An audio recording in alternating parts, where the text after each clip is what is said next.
Hello friends, சிஎஸ்ஐஆரில் MTS direct recruitment வந்து announce பண்ணிட்டாங்க. Multi tasking staff online application 5th March வந்து start பண்ணுறாங்க. அப்ளிகேஷன் ஓப்பனில் தான் இருக்குது.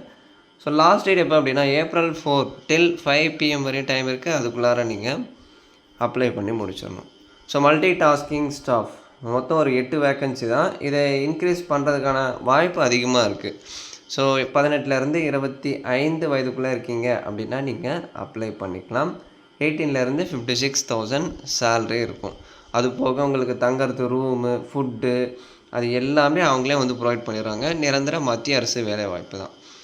நீங்கள் 10th படிச்சிருக்கீங்க அப்படின்னா அப்ளை பண்ணலாம். இல்லை அப்படின்னா 12th முடிச்சிருந்தாலும் எலிஜிபிள் தான். டிசைரபிள் அப்படின்னா அடிஷ்னல் குவாலிஃபிகேஷன் அப்படின்னு சொல்லுவாங்க. கூடுதலாக நீங்கள் 12th கிளாஸ் பாஸ் பண்ணியிருக்கீங்க அப்படின்னா உங்களுக்கு முன்னுரிமை தருவாங்க. மற்றபடி நீங்கள் எசென்ஷியல், இதுதான் ரொம்ப முக்கியம், 10th முடிச்சிருந்தாலே போதுமானது தான். ஓகேங்களா? ஸோ இப்போ சிலபஸ் பாருங்கள், OMR பேஸ்டு தான் இருக்கும். அதாவது ஆப்ஷன் மாதிரி இருக்கும். அந்த ஆப்ஷனில் கரெக்டான ஆன்சர் நீங்கள் சூஸ் பண்ணுற மாதிரி இருக்கும். சிஸ்டம் மோடு தான், கம்ப்யூட்டர் பேஸ்டு எக்ஸாமினேஷன் தான். இங்கிலீஷ் ஹிந்தியில் இருக்கும். நீங்கள் இங்கிலீஷில் அட்டன் பண்ணிக்கலாம். 10th ஸ்டாண்டர்ட் லெவலில் உங்களுக்கு எக்ஸாம் இருக்கும். மொத்தம் 150 கொஷின், 2 மணி நேரம் உங்களுக்கு எக்ஸாம். இந்த இன்டெலிஜென்ஸு, ஆப்டி, அவேர்னஸ், இங்கிலீஷ், இது 4 சப்ஜெக்ட்டுக்கும் தனித்தனியாக புக் நம்ம சேனலில் ஆல்ரெடி அப்லோட் பண்ணியிருக்கேன். அதை பார்த்துட்டு ஓகேனா சொல்லுங்கள், நான் அந்த புக்கோட பிடிஎஃபை ஷேர் பண்ணுறேன். ஓகேங்களா? ஸோ இந்த ஒரு சப்ஜெக்ட்லேருந்து 25 கொஷின் வரும். அதாவது இந்த இன்டெலிஜென்ஸ்லேருந்து 25, ஆப்டிலேருந்து 25, மீதி 2 சப்ஜெக்ட்லேருந்து 50 கொஷின் வரும். ஸோ ஆக மொத்தத்தில் 150 கொஷின். ஒரு கொஷினுக்கு வந்து 3 மார்க் சொல்லியிருக்காங்க. ஓகேங்களா? ஸோ நீங்கள் தப்பாக ஆன்சர் பண்ணுறீங்க அப்படின்னா 1 மார்க் வந்து ரெடியூஸ் ஆகும். ஸோ தெரியலனா விட்டுருங்க. தெரியாமல் நீங்கள் அந்த கொஷினுக்கு தப்பாக ஆன்சர் பண்ணிட்டீங்க அப்படின்னா ஆல்ரெடி கரெக்டாக ஆன்சர் பண்ணியிருப்பீங்க இல்லையா, அதுக்கும் வந்து மார்க் போயிடும். ஸோ தெரியல அப்படின்னா பெட்டர் விட்டுருங்க, ஸ்கிப் பண்ணிடுங்க அந்த கொஷினை. ஸோ அடுத்து உங்களுக்கு டாக்குமெண்ட் வெரிஃபிகேஷன், சான்றிதழ் சரிபார்ப்பு இருக்கும்.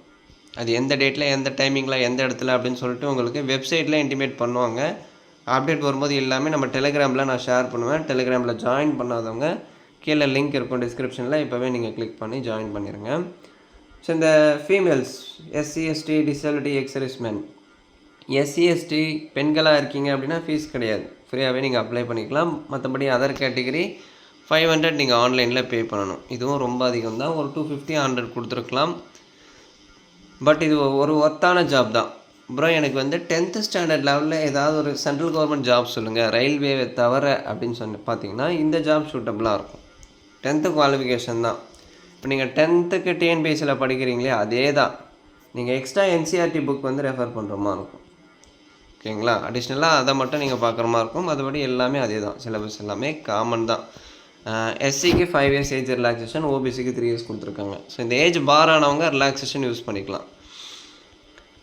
ஸோ அடுத்து இன்ஸ்ட்ரக்ஷன் டு கேண்டிடேட், இந்த வெப்சைட்டில் போய்ட்டு நீங்கள் ஆல் டிக்கெட் டவுன்லோட் பண்ணணும். நான் டிஸ்கிரிப்ஷனில் பின் பண்ணுறேன். அது அந்த அப்டேட் வரும்போது எல்லாமே நான் சொல்கிறேன். ஓகேங்களா? அதே மாதிரி எக்ஸாமினேஷன் போகிறப்போ ஒரு ஒரிஜினல் கவர்மெண்ட் ஐடி, அது PAN card, Aadhaar card, driving licence, voter ID, passport எது இருக்கோ அதை எடுத்துகிட்டு போங்க. ஜெராக்ஸு ஒரிஜினல் ரெண்டுமே எடுத்துகிட்டு போங்க. சரிங்களா? அப்போ தான் எக்ஸாம் ஹாலில் அலோவ் பண்ணுவாங்க. இப்போ அதை வந்து ஸ்ட்ரிக்ட் பண்ணிட்டாங்க. கடந்த ஒரு 5 வருடங்கள்லாம் நீங்கள் எக்ஸாம் போகிறீங்க அப்படின்னா ஏதாவது ஒரு கவர்மெண்ட் ஐடி எடுத்துகிட்டு போகிற மாதிரி இருக்கும். ஓகேங்களா? அது இப்போ ஸ்டேட் கவர்மெண்ட்லேயே கொண்டு வந்துட்டாங்க. சென்ட்ரலில் முன்னாடி இருந்தது, பட் இப்போ ஸ்டேட் கவர்மெண்ட்லேயே வந்து அதை இம்ப்ளிமெண்ட் பண்ணிட்டாங்க. இப்போ அதர் கண்டிஷன்ஸ் கொடுத்துருக்காங்க, அதை செக் பண்ணிக்கோங்க. ஸோ லாஸ்ட் டேட் April 4 வரையும் டைம் இருக்குது. அதாவது April 4 நீங்கள் 5 மணி வரையும் வந்து அப்ளை பண்ணிக்கலாம் அப்படின்னு சொல்கிறாங்க. ஃபீஸ் ஒரு முறை பே பண்ணிட்டீங்க அப்படின்னா ரீஃபண்ட் பண்ண மாட்டாங்க. ஸோ உங்களுக்கு இந்த ஜாப் ஓகேவா, நீங்கள் வந்து இந்த ஜாபுக்காக எஃபோர்ட் எடுத்து படிக்க முடியும் அப்படின்னா மட்டும் பே பண்ணிட்டு நீங்கள் அப்ளை பண்ணுங்கள். சரிங்களா? அப்ளை பண்ணிட்டு பே பண்ணிவிட்டு படிக்க ஸ்டார்ட் பண்ணுங்கள்.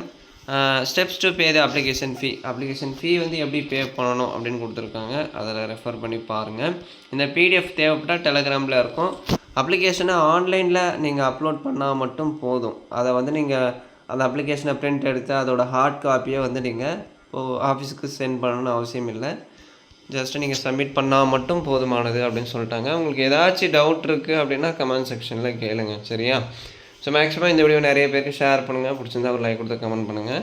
ஸோ மறக்காமல் சப்ஸ்கிரைப் பண்ணிடுங்க. தேங்க்ஸ் ஃபார் வாட்சிங்.